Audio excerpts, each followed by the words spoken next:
Today, I'd like to tell you about our sponsor, Swan Private. Now, you know from listening to this show that our money is broken. Fortunately, we have Bitcoin, a better money that will help us build a brighter future.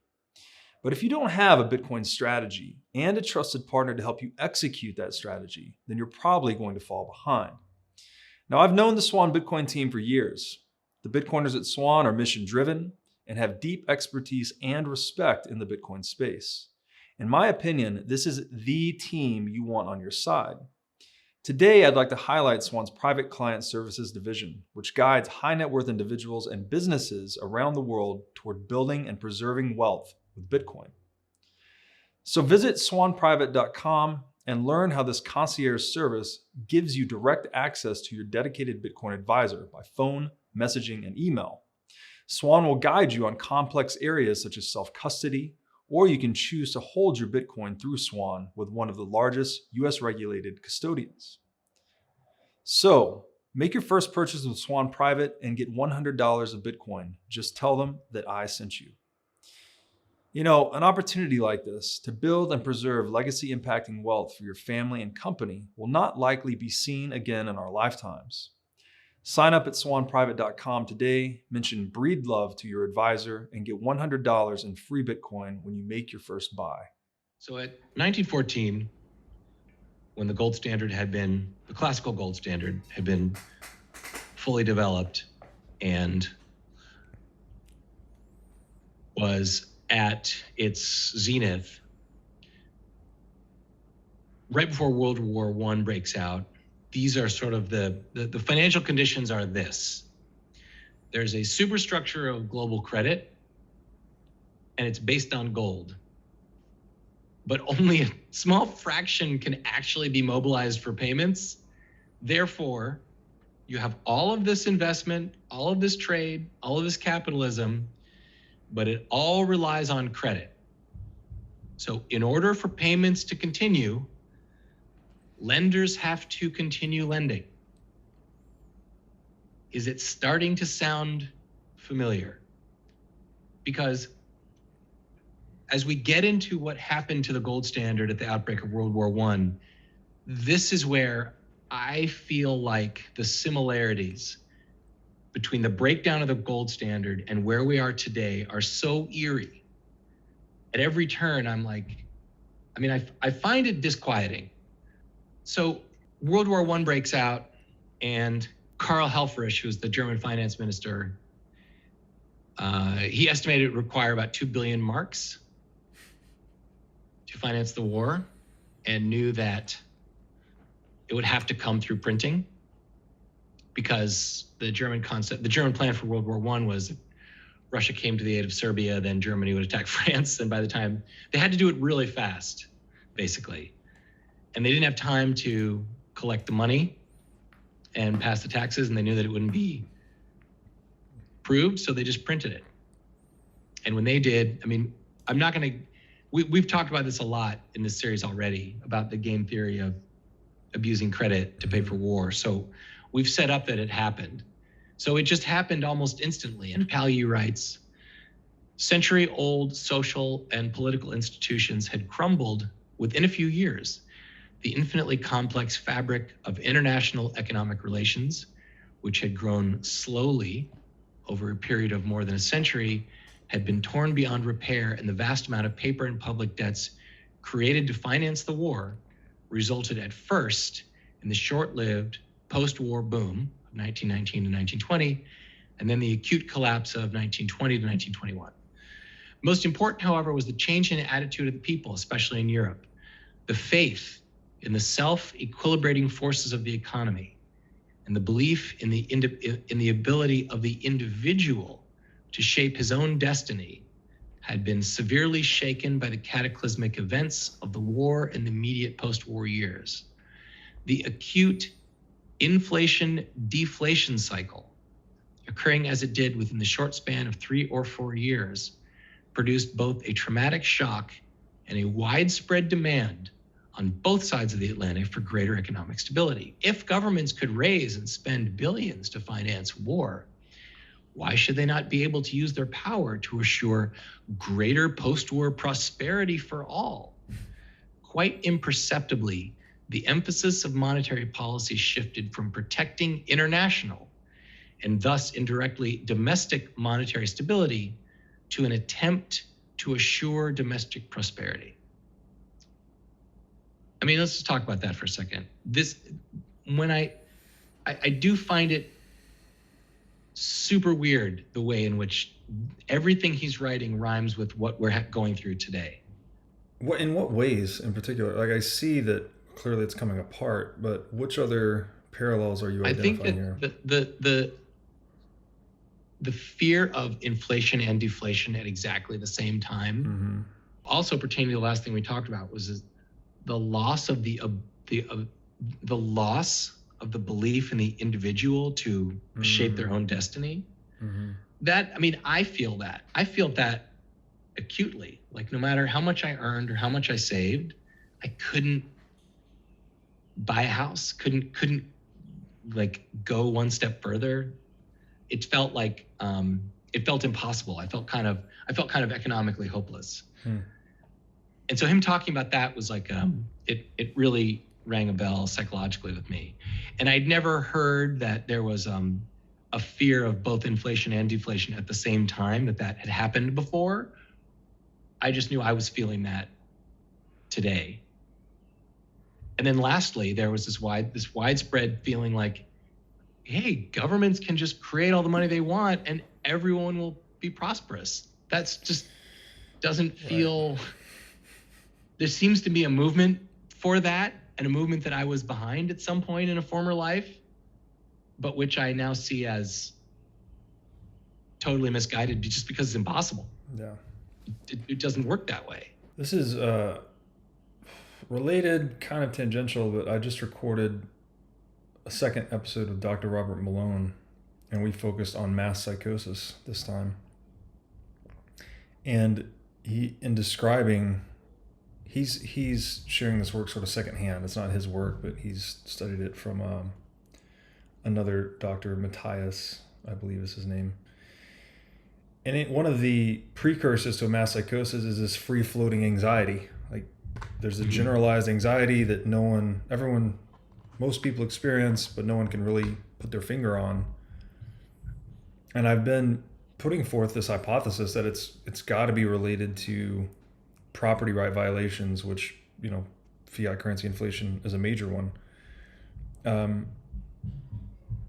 People are actually losing the ability to control their own destiny, right? When you can't store the fruits of your labor reliably across, and move them across time and space, then what the hell can you do? You can't do anything. You can just survive.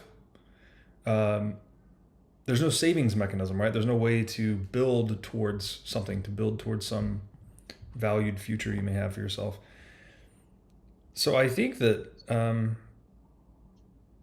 maybe people then were experiencing this psychosis of not having a grip on economic reality because they actually didn't, right? You couldn't, as you described, no matter how much money you saved up, you couldn't get to your goal of buying a house. That's got to be maddening at some point, right? At some level, where it's like, no matter what. Because it's happening in slow motion. It's like you think you're going to get there this year. You think you're going to get there, but then prices increase just a little bit, and the goalpost moves. Yeah, and as a few authors I've read say the same thing. At the beginning of an inflation, everyone's reaction is the same. They see asset prices becoming more expensive, and they say, "Oh well, then I'll wait to buy it until prices come down." So they increase their cash reserves, which actually prolongs the inflation. Yep. Yeah. And makes it worse. But your first thought is, okay, well, prices will come down. I'll save for a little bit longer. But prices then never come down. Right, because that people increasing their cash reserves, creating more reservation demand for money, gives the central bank the false confidence to print into. They're like, well, we printed all this money the past few years. There hasn't been a lot of inflation. I'm thinking like post 2008, right? Yeah. And the central bank will then overshoot. Right. And then there's some psychological threshold where people are like, oh shit, prices are never coming back down. I now need to start divesting cash, and inflation's happening. So now I'm in a bad position. So I now need to divest cash holdings and get into assets, and that actually triggers the inflationary spiral. Right. Asset inflation, a lot of the central bank printing is not inflationary, is completely dependent on separating asset inflation from inflation. Yes. People say, well, central bank printing isn't inflationary because, assets go up, but things don't go up. But Right. You can't do that. Which is arbitrary. Asset price inflation is inflation, full stop. Full stop. Bond prices going up is inflation. That's why bond prices went up, inflation. They printed the money, the prices went up. I feel like, this, like, you talk about, you're talking about the beginning stages of Mass-Psychosis. I have felt, I was at a Bitcoin conference out in the middle of the desert, and all these people came to the desert. Why did they come to the desert to talk about Bitcoin? I feel like, the beginning of like a monster movie, like sometimes starts with a scene of a bunch of extras and they're at a barbecue, and they don't know they're in a monster movie. They're extras, and they're having a good time.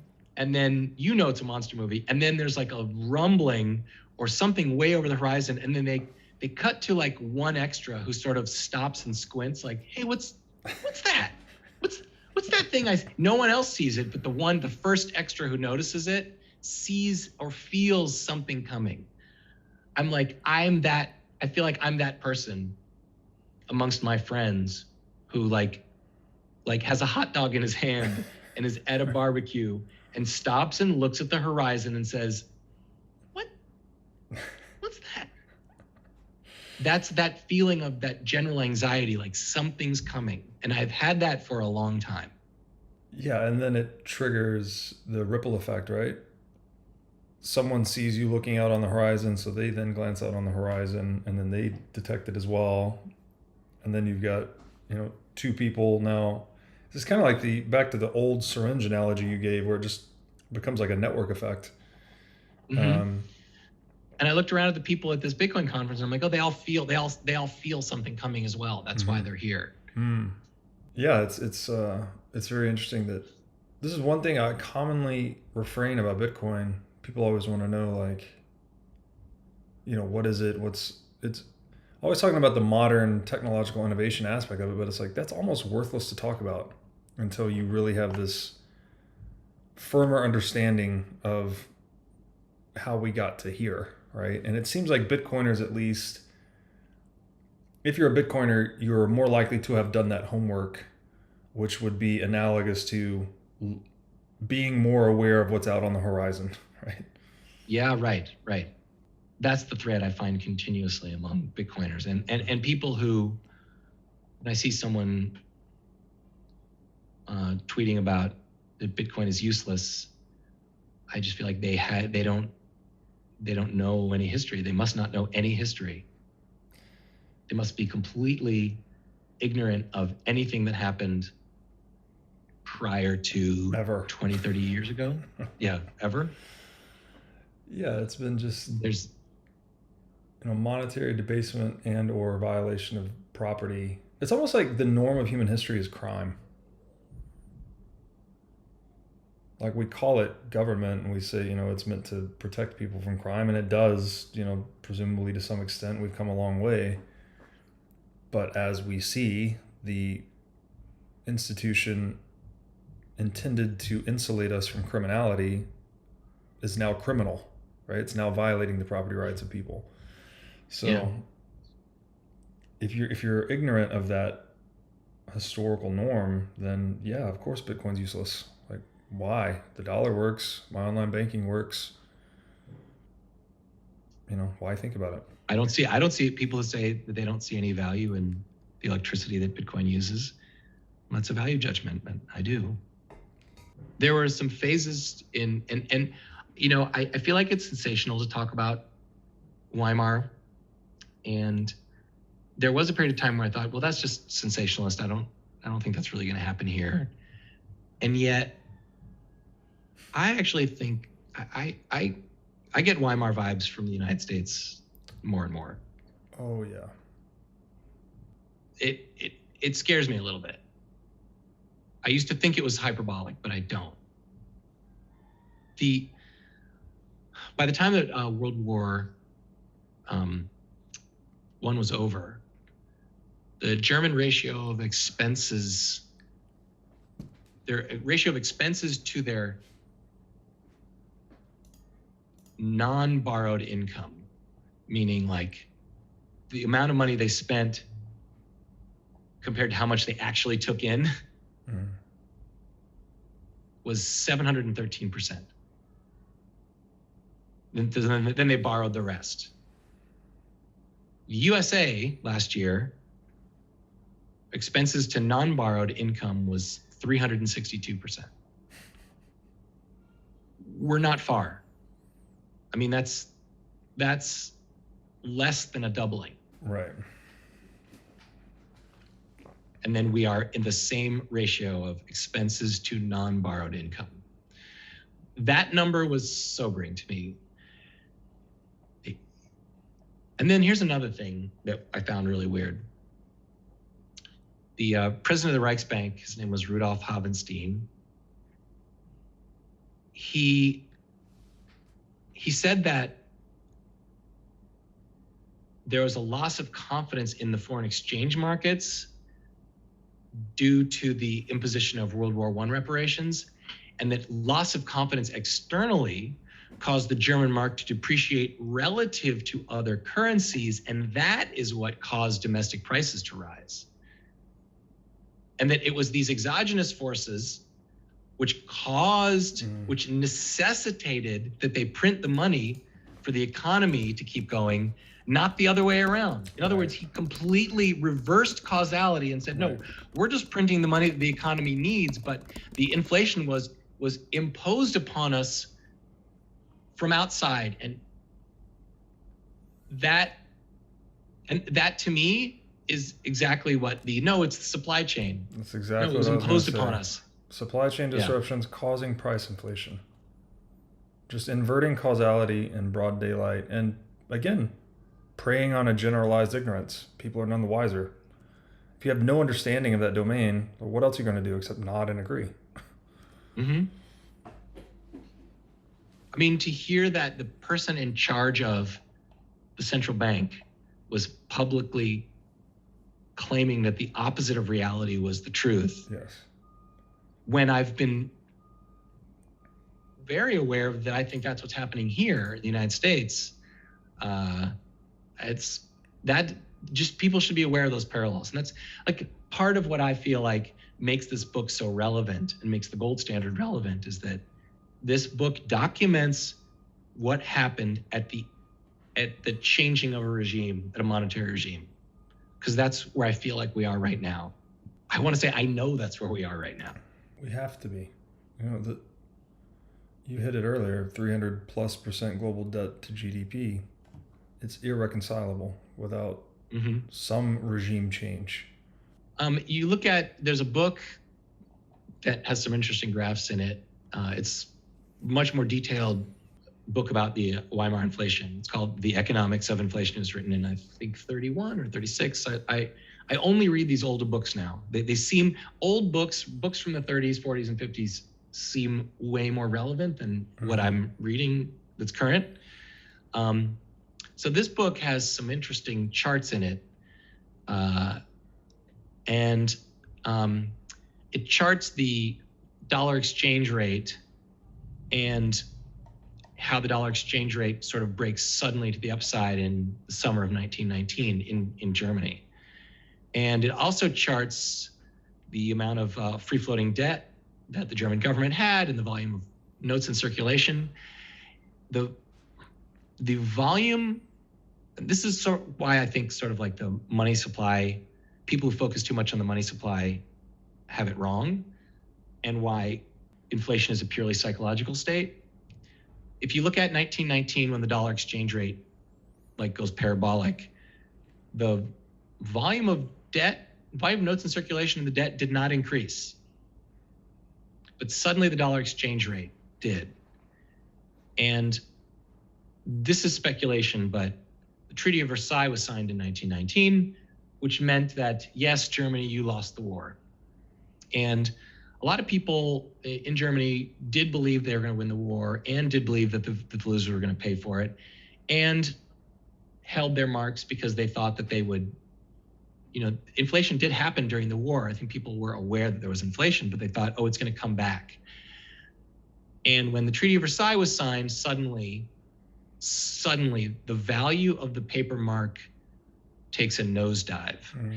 And reparation payments, they weren't even enforced until years later. Like this book that we're talking about, Twilight of Gold, it's Twilight of Gold, Myths and Realities. And one of the myths that comes out of this period is that reparations is what sent Germany into a depression. But reparation, if you look at this chart that, of course, no one can look at, but if you imagine a chart and that is there's a gradual sloping line up, and that's the dollar exchange rate. But then in July of 1919, it suddenly goes straight up parabolic. And you have another line that's parallel, and that line just keeps going straight. And that's the volume of debt and the volume of notes in circulation. And something accounts for why suddenly the dollar exchange rate went way up, and it wasn't reparations.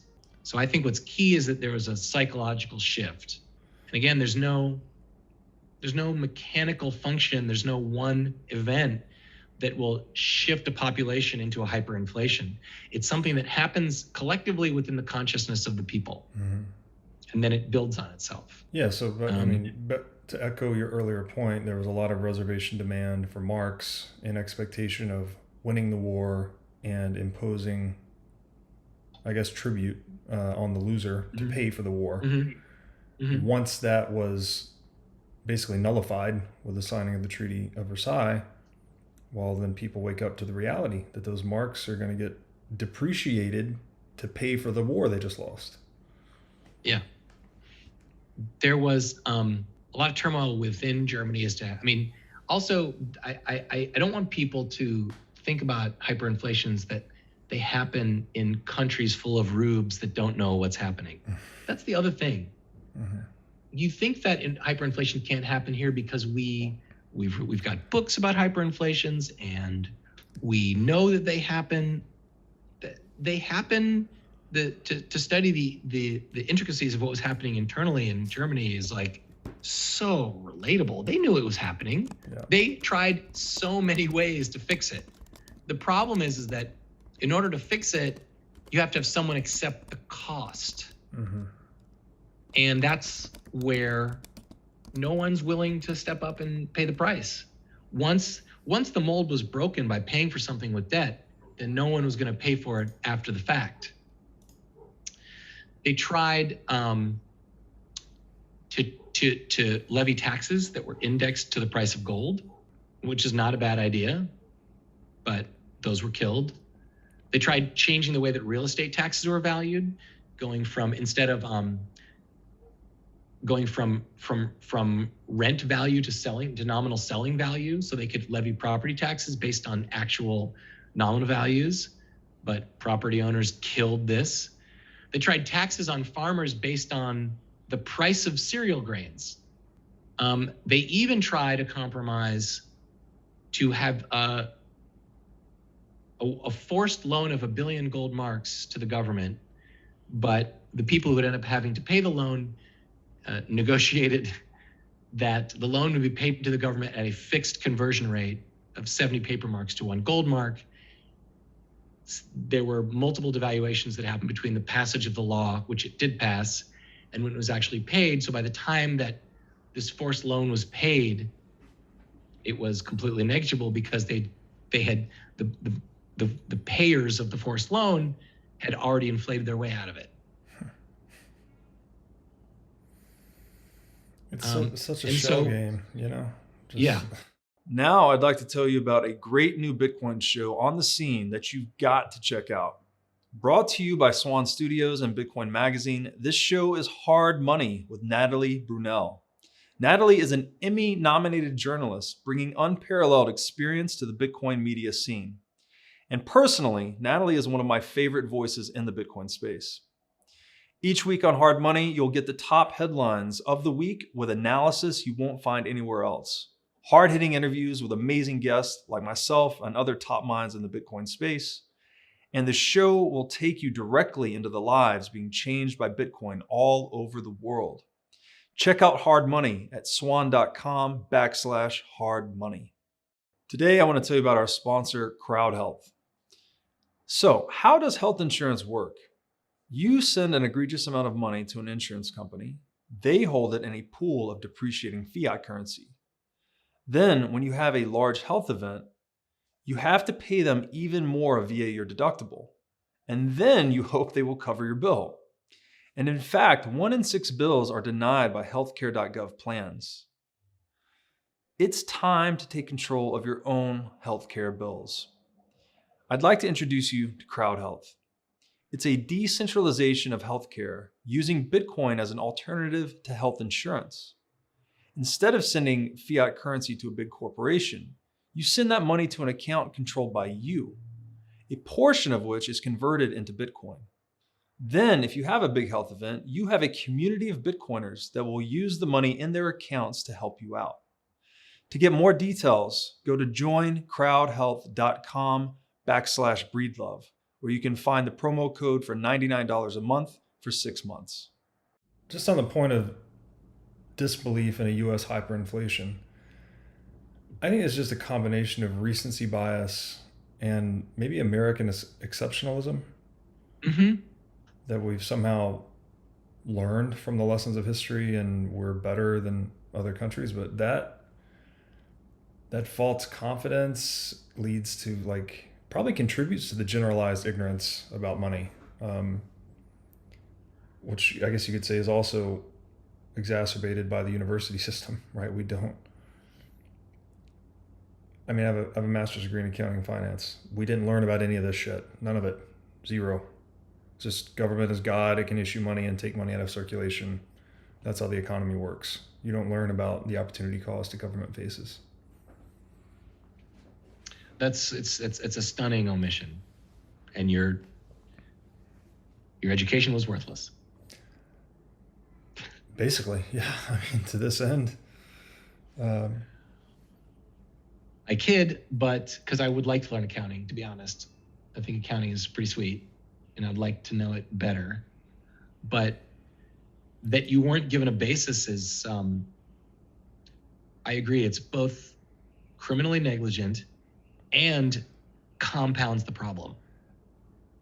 And kind of brutally ironic that you're learning this quote unquote language of business, which is what they call accounting, that's clearly spoken in money or denominated in money, yet you never learn what money is. You never learn. It's just taken at face value or on assumption that it's a thing that the government can create or destroy. That is a trick that was played on us gradually over the last 103 years. Mm-hmm. So as the war, I've already talked a little bit about post-war, but even as the war was going on, the idea of deficit financing became suddenly institutionalized in Europe in a way that it hadn't been. And the creditor countries, they found that they could actually create money to lend to other people so long as no one, once convertibility was killed, you could lend as much as you wanted. Mm-hmm. Meanwhile, everyone there were two things happening. There was this kind of a schizophrenic feeling, which was that people were gold was still valuable, and they were trying to attract gold, remove it from circulation, keep anyone from having any, and preventing any from leaving the country, but then also print money and deficit finance everything that was happening. Mm. And so everyone collectively took gold out of circulation. And at the same time, prices went up. Prices went up 100, 200% during the war. And then after the war, there was a slow realization that the new credit structure of the world was going to be built on these new prices. And there was the commitment mechanism of gold is that once you break convertibility, you have to resume convertibility at the previous parity, at the previous price. Mm-hmm.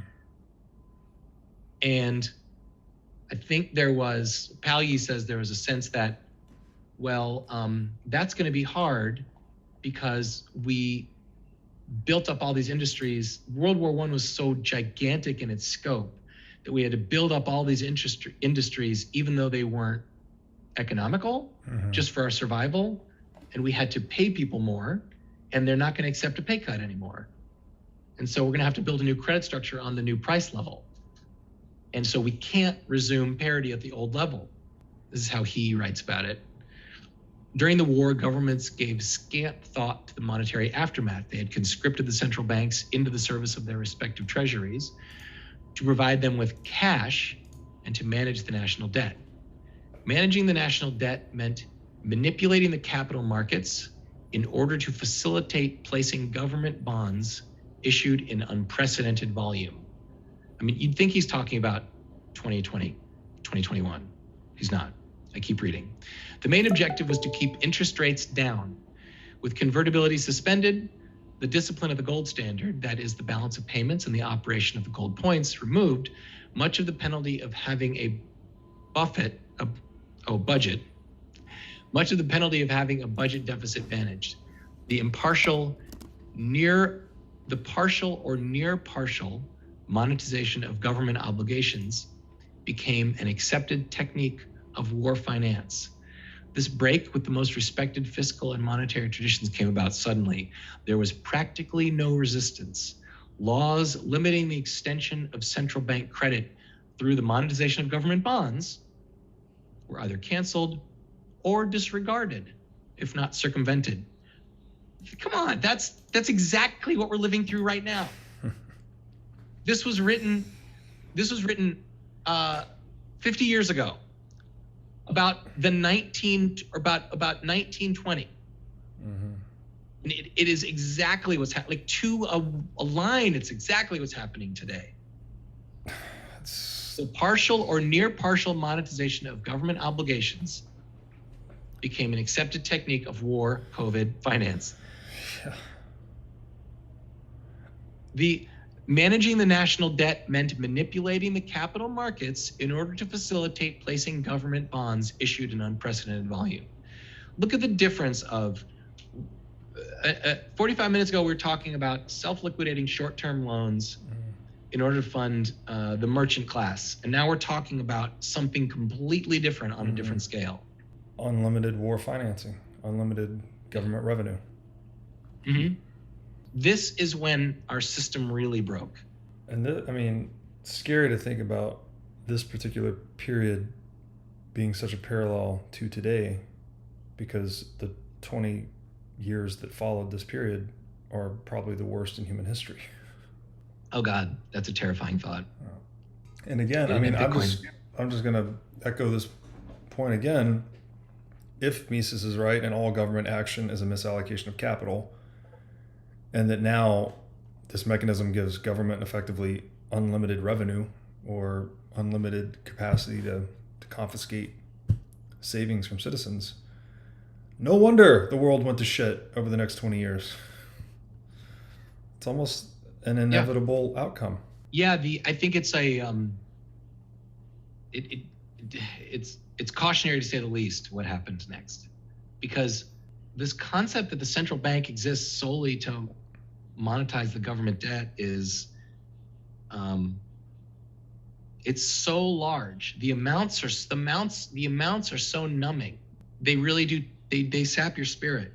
It saps your spirit to think that a person, a group. It's so fucked to think that there's a group of people in a room that can conjure trillions, when you think that a house, the average, I don't know what the average house is, 400,000, 500,000 in the United States? I don't know.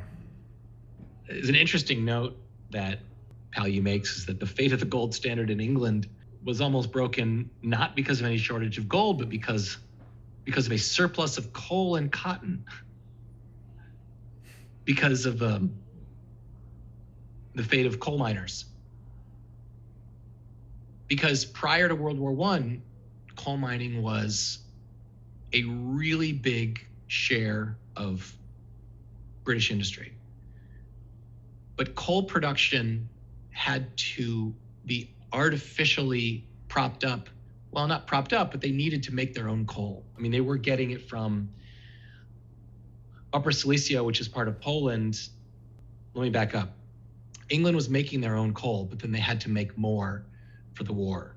And it was already, the coal industry was already starting to become non-competitive before the war. Again, the parallels to COVID are crazy. You know, in 2019, I would have told you all the same stuff, that there's government incentives are creating a deficit burden and propping up industries that probably shouldn't exist.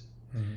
Before World War I, this is cracks in the system, the British coal industry, which was one of the biggest industries in the country, was already starting to become non-competitive. But then the war came, and then there was a ton of demand. And in fact, the coal industry was nationalized by the Munitions of War Act. So suddenly coal became a munition of war. Then they prohibited all strikes and lockouts. The Munitions of War Act prohibited any change in the level of wages and salaries. And despite the fact that you couldn't change salaries, there was a coal strike, and the coal owners refused to pay more, but the coal miners struck, and ultimately they negotiated an 18.5% increase in wages. I tell the story about I'm bringing in a little extra research on the English coal industry, but you start to see the effect that these massive credit subsidies had on certain industries.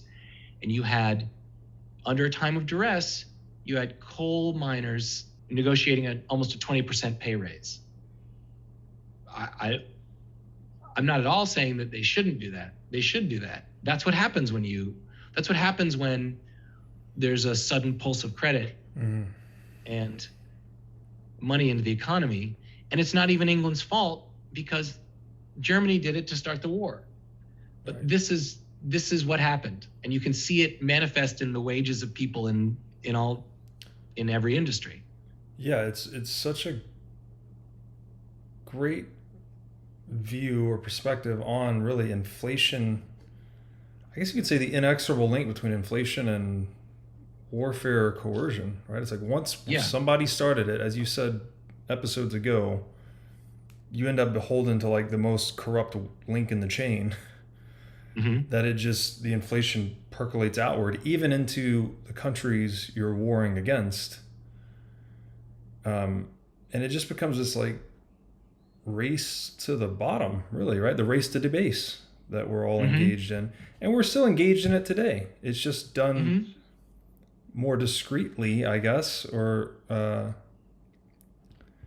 clearly we're not at war, but we have this, it seems like the post-nuclear paradigm peace we've established has turned the tendency to go to war from being between nations from nations onto citizens, really. You know, they're just the quote unquote war on COVID. It's no such thing. It's a war on like entrepreneurship and property rights and all these other things that underpin civilization. So inflation's really, really, really bad, I guess is what I'm trying to say.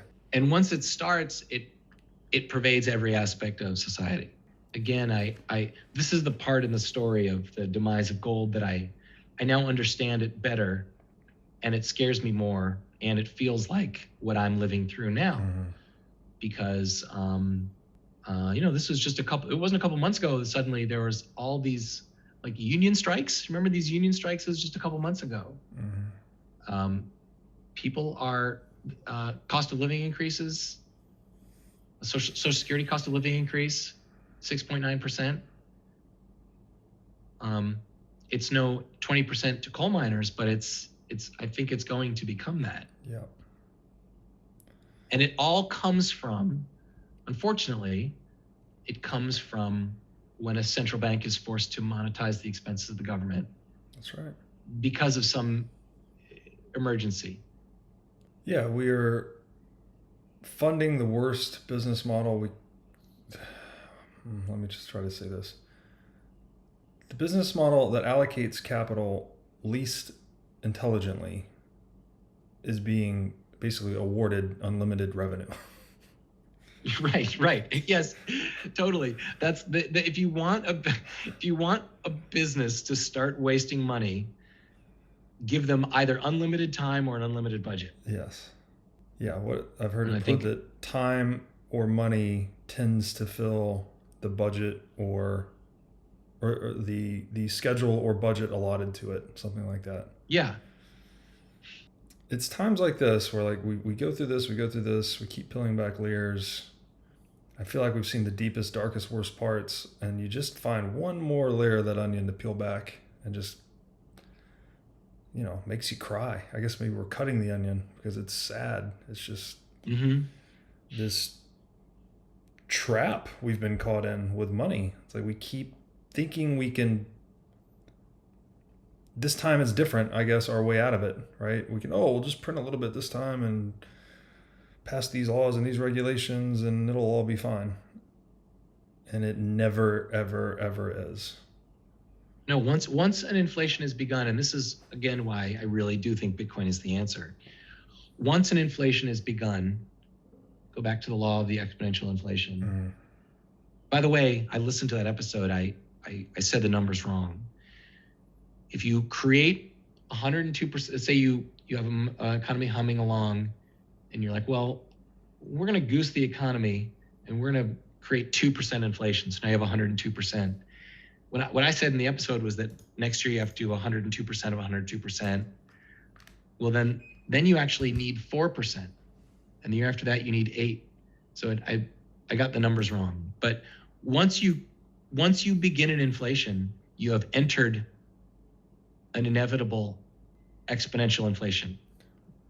Once begun, that's the only way out. Yeah, a spiral towards illiquidity, right? Again, if liquidity is defined as the ability to not be liquidated, that credit structure has to liquidate at some point. And the only route is the current. Now the only way out is through the currency now.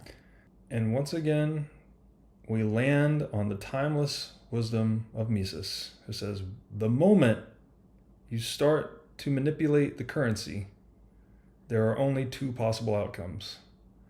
It's the deflationary bust back to reality, as in you stop manipulating currency or credit, and you have a bust back to supply and demand reality, or you continue the manipulation until you have the crack up boom, which is this inflationary surge, credit pulses, I think as Palyi calls them, until the monetary system loses all meaning.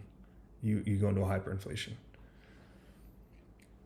And that the ultimate rock and a hard place appears to me to be totally inescapable.